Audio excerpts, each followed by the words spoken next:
really quickly, because we're going into a gospel book, then just really, quickly to just get our minds on that wavelength a little bit.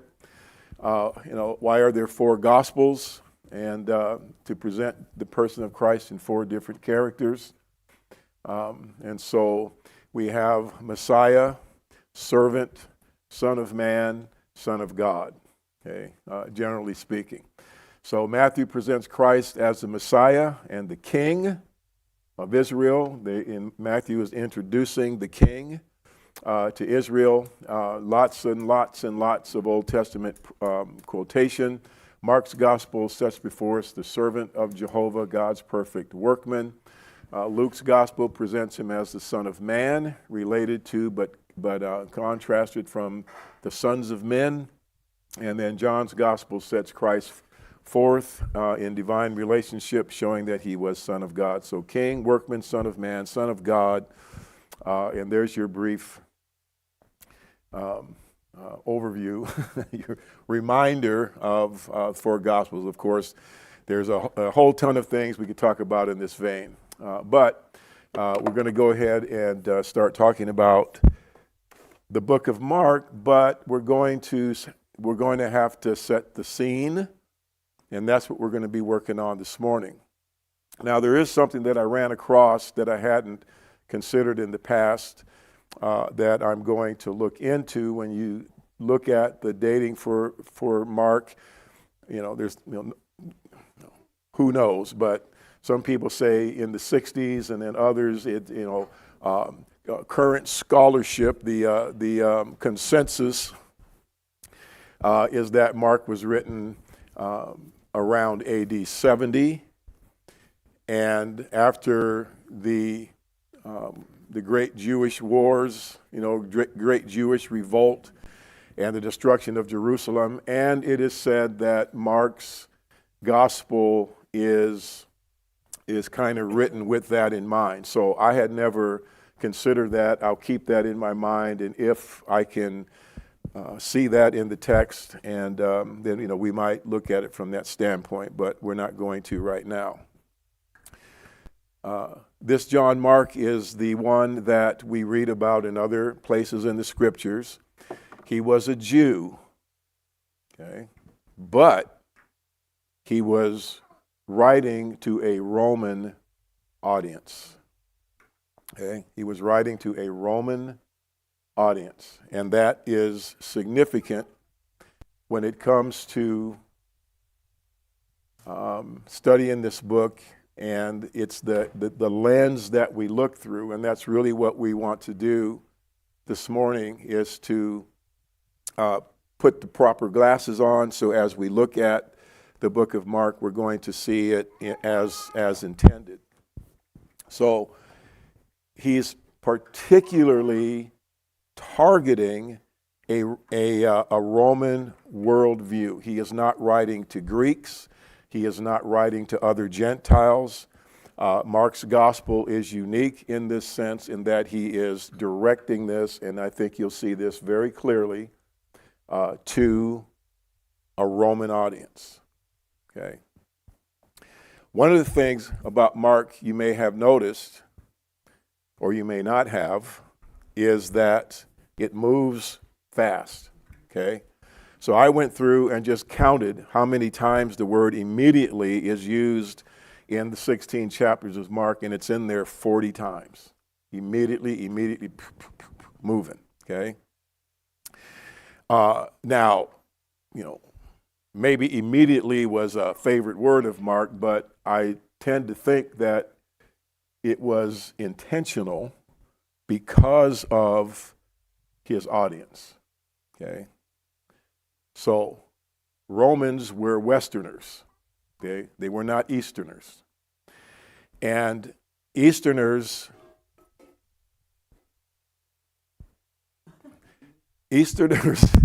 look for buried treasure in the scriptures.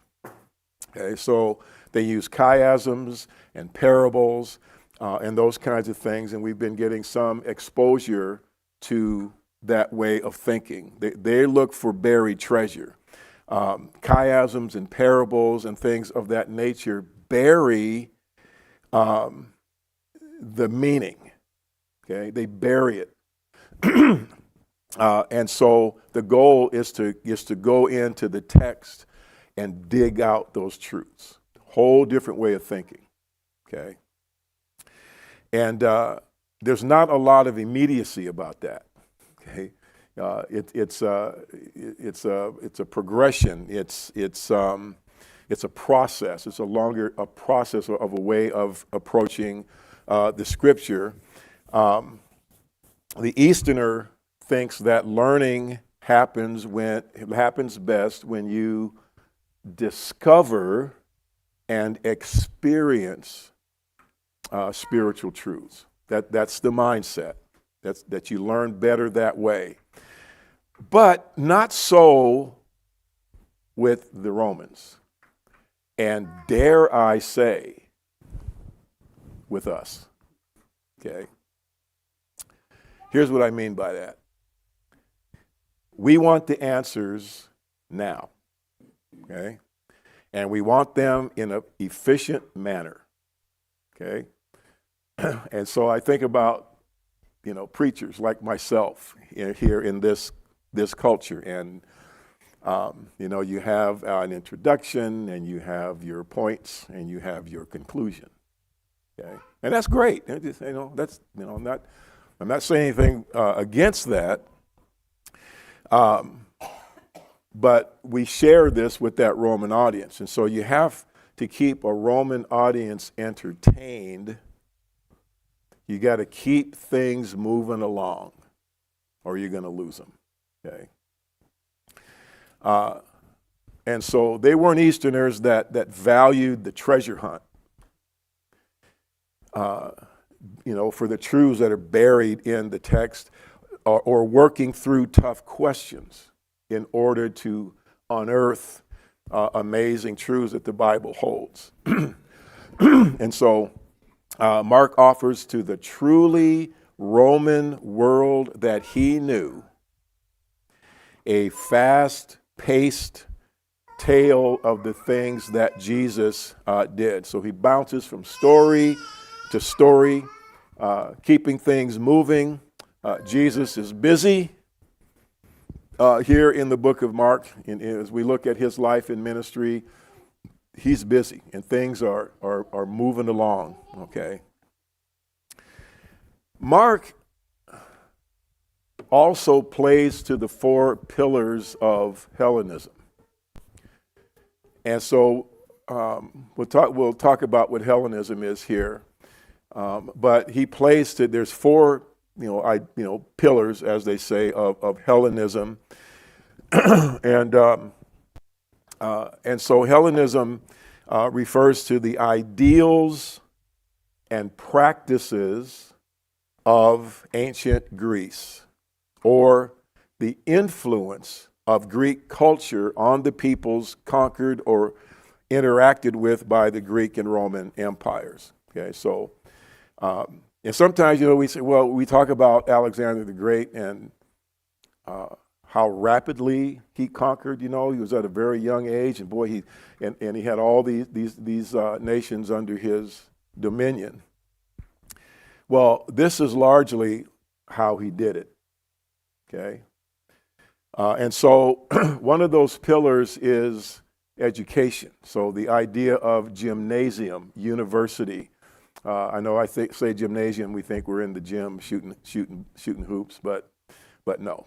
Okay, so when you think gymnasium, you think education. Okay, so that was one of the pillars. And as we think about these things, think about our own society today.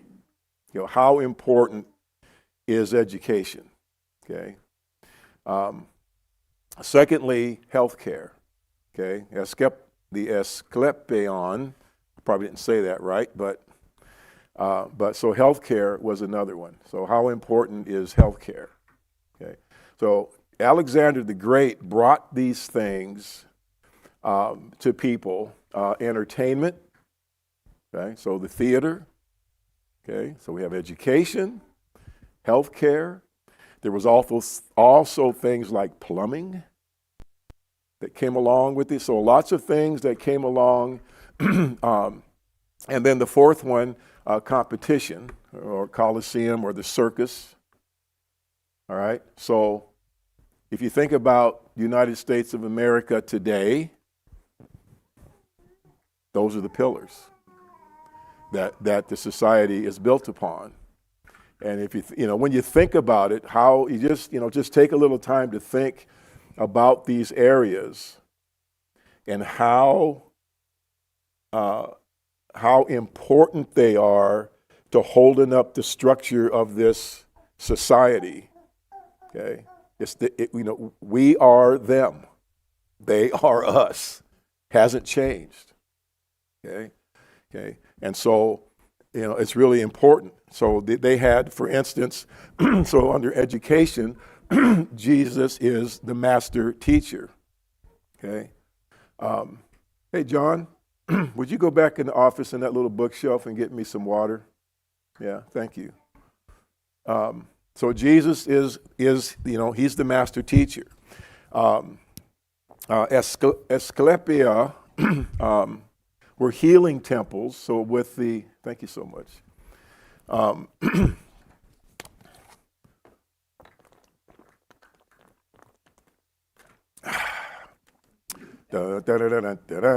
ready. You have to be a certain age to know what that tune is referring to. Okay. Ask me later. So Asclepius, the hero and god of medicine in ancient Greek religion and in mythology. So the healthcare, Jesus, how was Jesus as a healer? Okay, he was an incredible healer of all kinds of conditions. The crowds were amazed. And then as far as entertainment, we have this fast-paced, action-packed narrative, and then competition. Now, again, keep in mind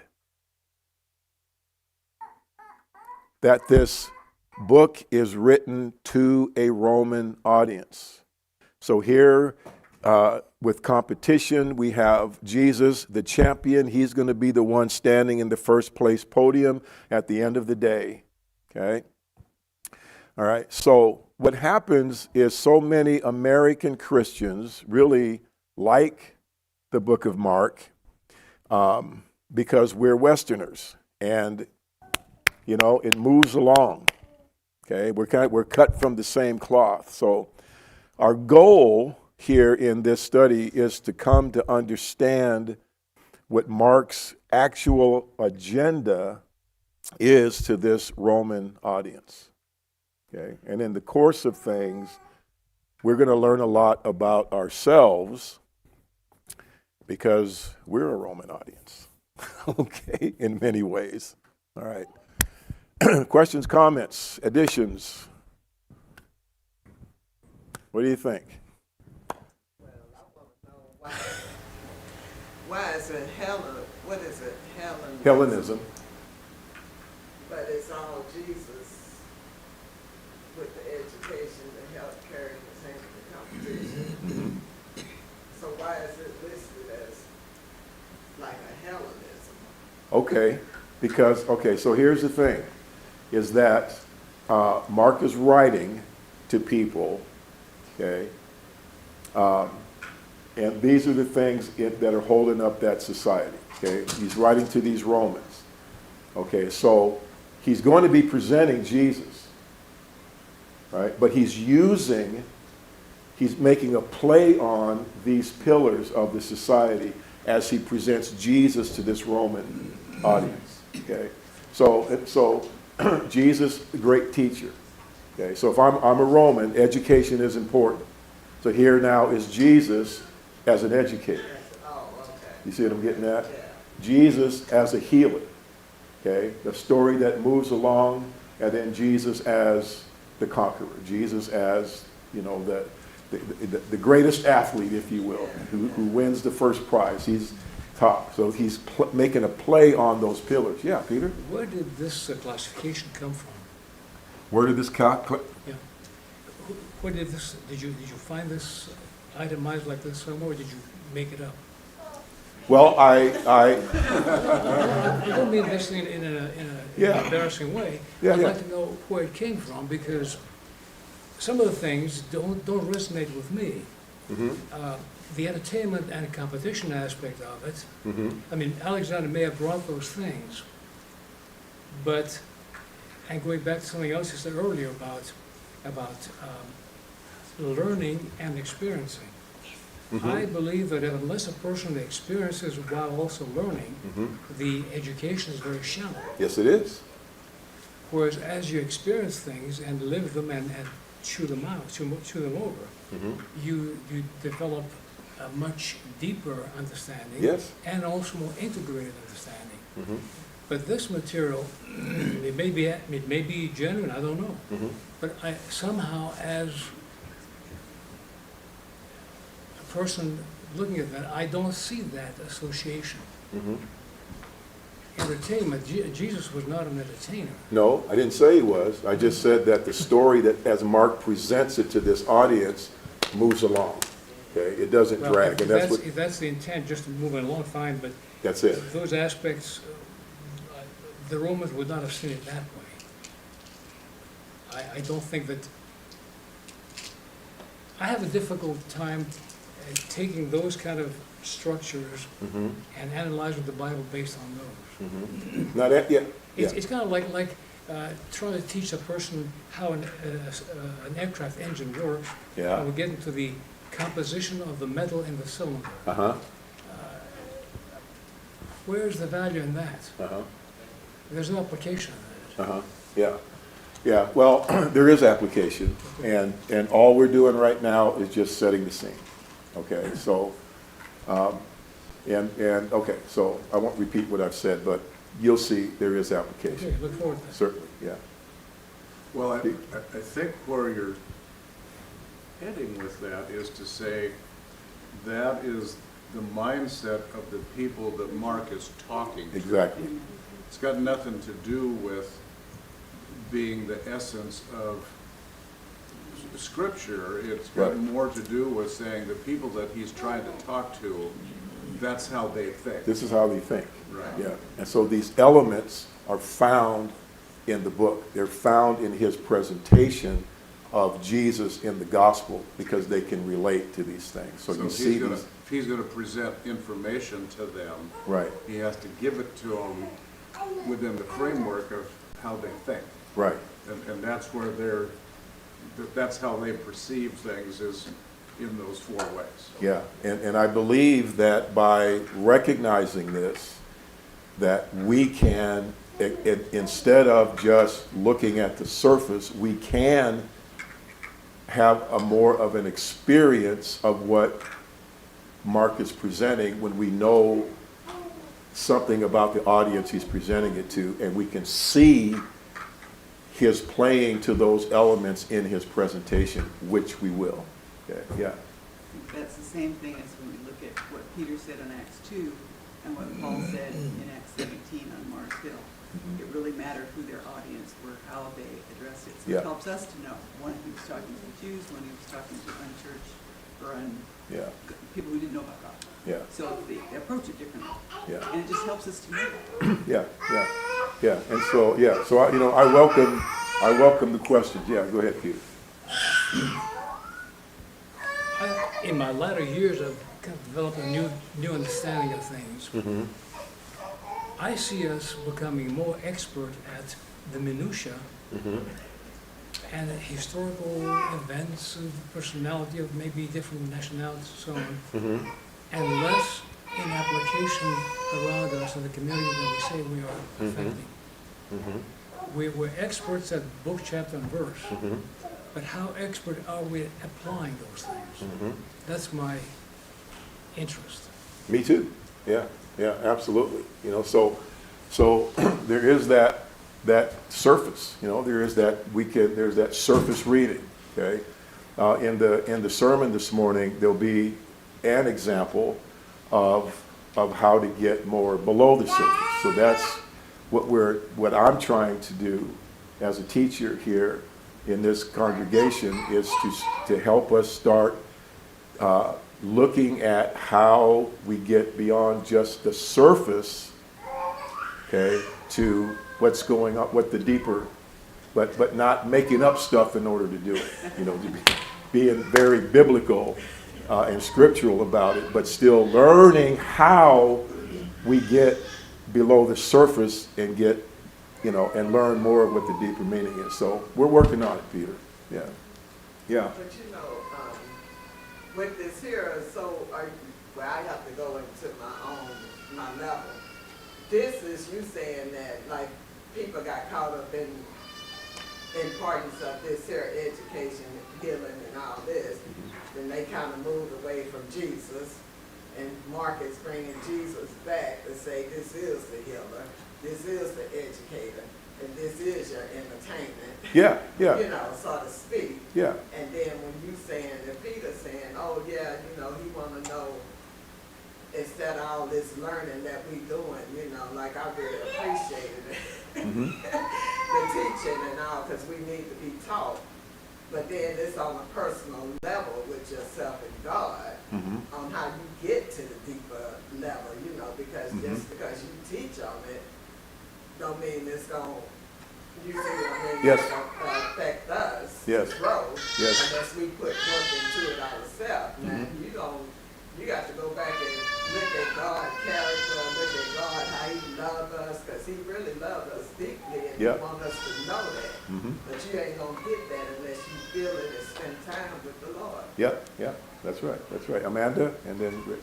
I think God kind of starts with where we're at Yeah. and builds with things that we understand. And like the old covenant, if you look at that, it's laid out like a suzerain vassal treaty, which is something they would have understood. Yes. But he laid out the covenant in that covenant. Yes. Because that's where it That's a good example. so Yeah. like here, they're in a Hellenist society, so he knows that there's culture and everything. Yeah. So let's say the word in those terms. Yeah.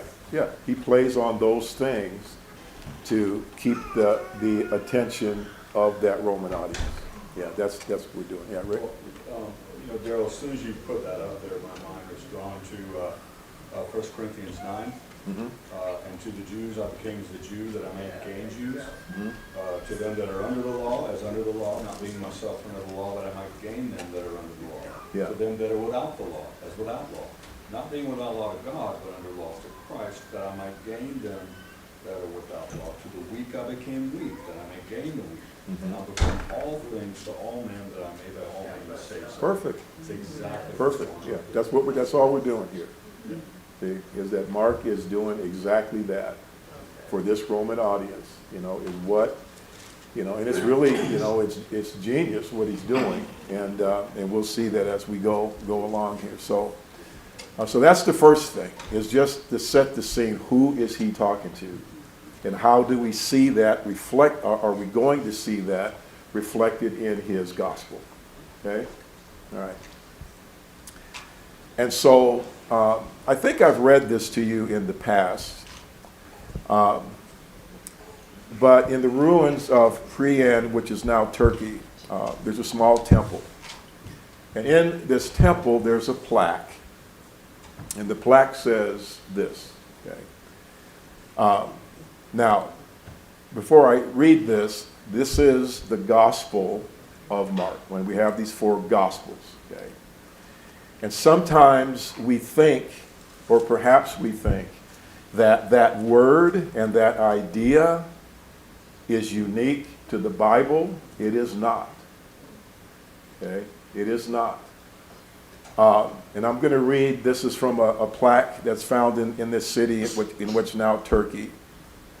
Citizens of Priene, since divine providence has brought to life the most perfect good in Augustus, whom she filled with virtues for the benefit of all mankind, bestowing on us Augustus Caesar as Savior of the world, for he has put an end to war and brought perfect peace. And just let your Bible knowledge, you know, hear by the epiphany of his birth, He brought the gospel of peace to all mankind. For that reason, the Greeks of Asia have on this day declared that the new year should begin from now on, the 23rd of September, the day of the birth of this God. Never will another gospel surpass the gospel that was pronounced at his birth. He is not only Lord of the empire, but Lord of the earth and of the calendar and of time itself. Okay? So that was written decades before the Gospels were written. Okay? And so when an emperor was crowned, there would be a public coronation. And this is the way, one of the ways that they spread their euangelion, their gospel. And there exists a handful of records, to my understanding, of different coronations in Roman history. The most detailed is that of Nero, who ruled around the time that Mark is writing, depending on how you date it. So it would have provided a direct context for Mark's audience. So what we're going to do here in the next few minutes, and probably for maybe the rest of our time, is we want to, we'll get to this one in a second here. We want to look at how Mark presents Jesus as we compare that with the coronation of a Roman emperor. Okay? So, I told you in the beginning, this is kind of new territory, a different way to approach these things, and the first time that I have put this together and taught it. So all questions, rebuttals, concerns, I'm good. Okay, absolutely good. Because, I really love the fact that I don't have to have all the answers. I'm going to give you my best, and we'll see how it goes. Okay. So, let me see here. I think I might have some things out of order here. Okay. So, let's talk about an emperor's coronation and what some of the steps are as revealed in the coronation of Nero that we have a record of. And there were 9 different steps that went into this coronation. Okay, and as we look at these things, just let yourself meditate on the arrest and the things that occurred with Jesus that led up to his crucifixion. Okay, just kind of let yourself, and then we're going to come and look specifically at some of those things. So, first of all, the Praetorian Guard gathered in some kind of a courtyard that's known as the Praetorian. So so the guard gathers together. Okay. So that's the first one. I have them jotted down here. No, they were just the army. Yeah, the Praetorian Guard. So they're the soldiers gathered together. Okay. And then royal robes were placed on the emperor, and he's given a wreath as a crown, and he's given a scepter. Okay. So this new Caesar is led in procession down the street, right? It's lined with incense altars, okay, and you see that scene. Okay, so he's led in a procession, and then there was a sacrifice. Okay. In Nero's case, it was a bull. So the emperor carries the instrument of death, whatever it happened to be. However they were going to slaughter this bull, he would carry the instrument of death. And then they arrived at the, I had this out of order, so we'll do this, the Capitoline Hill. So now, during the lengthy period of ancient Rome, the Capitoline Hill, which is translated Head Hill. Okay, so you think about decapitate, Capitoline Hill. It was the geographical ceremonial center. Okay, so they're bringing this procession here. Of course, Rome was called the city on 7 hills. Okay, and this was the highest of those 7 hills. The Temple of Augustus Caesar was eventually built there. So now the myth was that when they were preparing the ground for this building, they dug up the head of Romulus, a Roman general, with eyeballs and flesh and hair and the whole thing. This is like his head, and so they named it the Capitoline Hill. But that's I don't think that really happened, but it's in myth. Okay, so we'll continue with our list here. And so they had this animal sacrifice, and they arrive at the Capitoline Hill. So everybody's come to this hill, right? And then the sacrifice is killed. Okay, so they kill the sacrifice, and of course Caesar would, the new Caesar would have your prisoners and all and out there, and so he would go in between, amongst these prisoners, and he would pronounce death, you die, you live, you live, you die, and so he's demonstrating that he has power over life and death. Okay. So as we go through this, just, remember the audience, okay?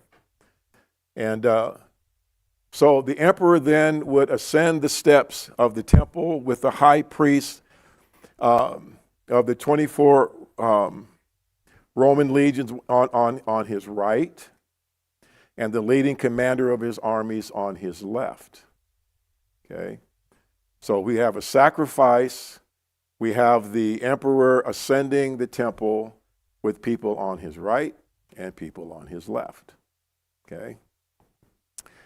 Then Caesar is proclaimed Lord and God, and his people sing his praises.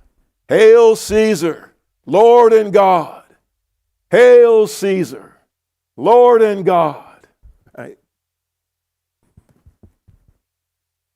And then everyone waits for a sign from heaven. And I just think it's extraordinary, and I don't have an explanation.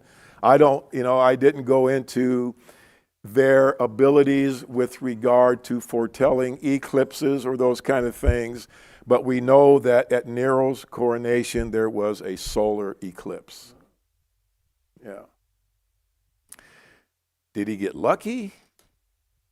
Were they able to foretell that somehow? That's an area that could be looked at more closely, but that's what happened.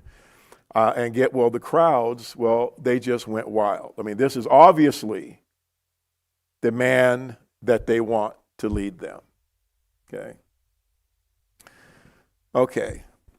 Well, let's switch over then to, I'll say the coronation of Jesus Christ, or Mark's record of the crucifixion that we find in Mark chapters 15 and 16 through 33.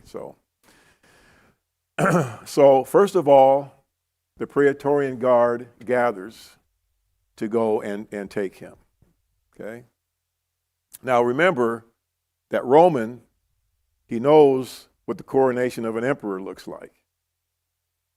All right? So Mark is now presenting Jesus in this same way. Okay?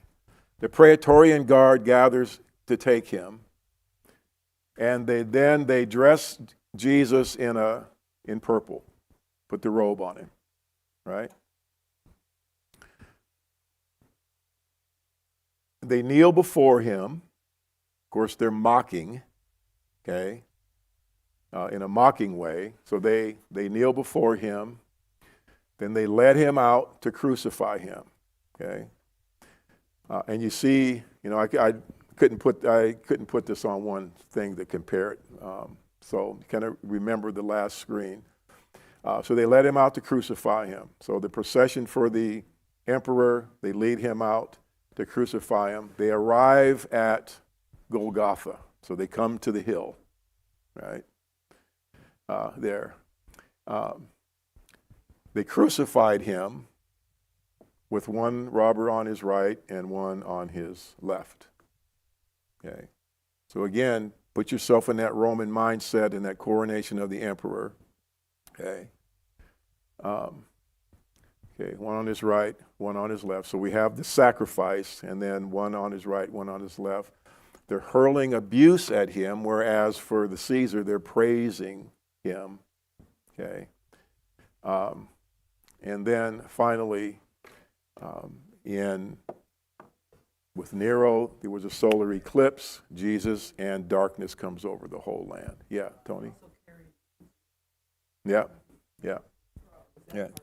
Yeah, carried the instrument of death. Okay. So it just reflects, it's just showing us as we go into the book. He is truly directing this to this Roman audience. Okay. And I think one advantage, if I could call it that, is that the society that you and I live in is so patterned after that society. I mean, just the fact that I'm up here and you're there in these rows is a reflection of that. Instead of us being around, and I'm in the middle, and we've gathered around the word, that different kind of a mindset. This is the orator, right? Which can be a trap, okay? It can really be a trap, and then the orator can do his oration, hoping that people will say, "Hey, that was really good." Kind of like we say when we come out of a good movie. Right? Man, that was good. See? And so, we can fall into there's traps that we can fall into because of the society that we live in.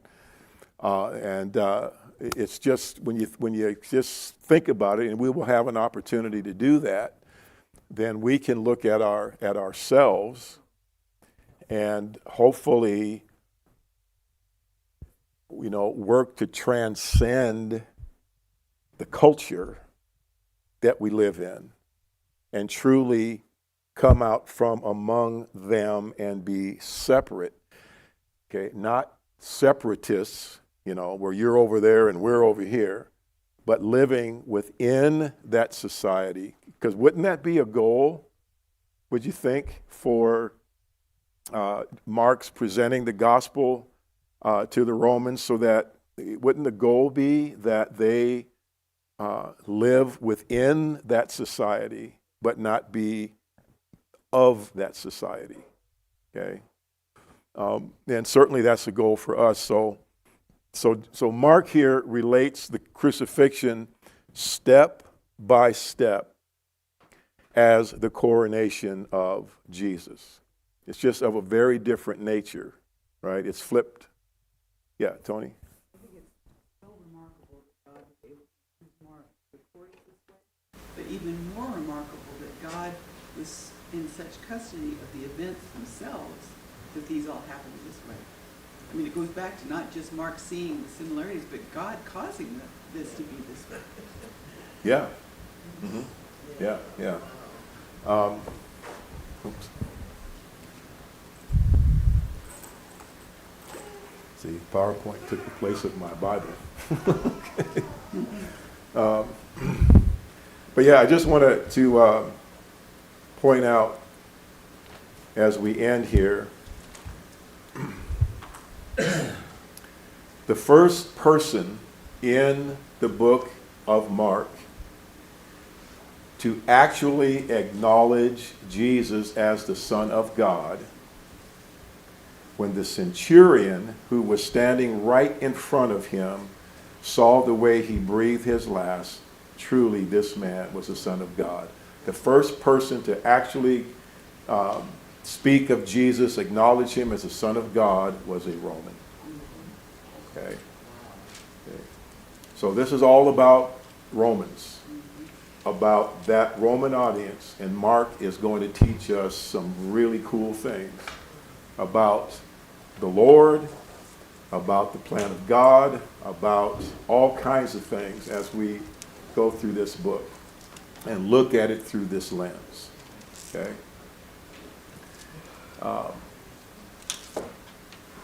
We actually have 55 seconds now. Okay. So just walk along with me. I mean, I'm working hard on these things and wanting to present a way of approaching the book of Mark and the Bible that's going to help us to get under the surface and really learn some things God would have us know. Yes, Steve? So I totally know that I'm jumping the gun, Mhm. and that you were clearly going to get to this. Yes. But it's interesting to me as we spend this time and talk about who it is that Mark's talking to. Mm-hmm. And yet, or not yet, but so here's my question. Mm-hmm. One of the things that in Scripture that has become really meaningful to me over the last several years is the connection that Mark draws with Isaiah, and that the gospel has been taught since the days of Isaiah right on through to now. In other words, he opens with that comment. Mm-hmm. Mark chapter 1, verse 1, right away, boom, Isaiah. Mm-hmm. And yet, it seems to me like the audience he's talking to wouldn't know what in the world what he was talking about. No, no. They're like, what? Yeah. You know? So, Yeah. and I totally am not saying that to suggest that the work that you're doing to describe the audience that he's talking to isn't very meaningful. But I'm sitting here in my chair going, well, then why did he talk about Isaiah right away? Some of the people in the audience might not even know who Isaiah was. Yeah. Yeah, that's Weird. true. Yeah. And we will deal with it. All right. Yes, we will. Yeah, Gina, then we have to shut down. I kind of see that as like almost the element of the entertainment. I mean, in that he's been prophesied. They know that Mark is a Jew. Yes, they right? do. Yeah. And he's writing to them. And Isaiah was written hundreds of years earlier. Mhm. And so it's a matter of Isaiah, hundreds of years ago, wrote this, and now here it is. Yeah. It's that revelation. Yeah. Here it is. Yeah, yeah, yeah. So it's all going to tie. It's all going to tie together. Oh, I wasn't saying that it wouldn't. Oh, yeah, sure, I sure. was just going, Yeah, yeah, yeah. It's a good question. Yeah. Isn't this letter also to Roman Christians at this point? Sure. Yeah. So they've been taught. Sure. They've been taught by Jews how to study their Bible. Sure. So the Jews would have taught them to study, to go back and look Yeah. at what Isaiah was talking about. They would have already, so it wouldn't be brand new like they were talking to somebody else. Not to everyone, no. Yeah, Yeah. that's right. That's right. All right, very good, everybody. Thank you for your comments and questions, and keep them coming. And class dismissed.